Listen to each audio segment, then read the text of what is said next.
Hai teman-teman, ketemu lagi dengan saya Andre. Ya, saya di sini mau sharing kepada teman-teman bahwa kita itu sekarang ini ya, kita membangun networking itu sudah hal yang wajib sekali. Karena apa? Karena informasi itu bisa kita dapatkan secepat, ya, lebih cepat lah ya. Jadi membuat masa depan kita itu jadi lebih baik.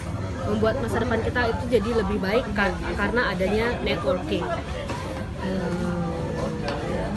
Tapi bukan berarti teman-teman tidak bisa mencapai cita-cita teman-teman itu dengan sendiri. Akan tetapi kita lebih mudah mencapai cita-cita kita dengan ilmu-ilmu yang kita sudah punya ya. Alasannya yang pertama itu informasi lebih cepat kita dapatkan. Misalnya dari mulut ke mulut. Ya, informasi yang sudah kita dapatkan dari internet misalnya atau dari koran itu sebenarnya mungkin sudah disebarkan dari mulut ke mulut dari kalangan komunitas yang di atas ya. Misalnya kalau beasiswa itu dari pejabat-pejabat misalnya gitu ya, atau lowongan pekerjaan gitu kan, itu lebih cepat dari mulut ke mulut gitu daripada iklan-iklan yang ada di koran atau di internet misalnya.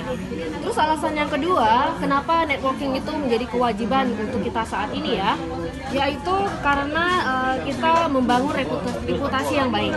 Saat kita membangun reputasi yang baik, tentu saja kita akan mendapatkan rekomendasi yang baik juga ya kan.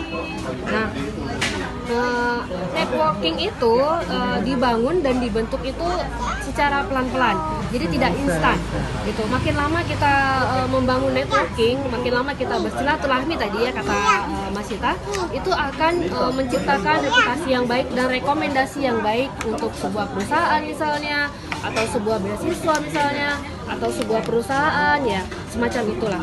Jadi tunggu apa lagi, mulailah dari sekarang untuk menciptakan, membangun network yang lebih baik. Sampai jumpa teman-teman.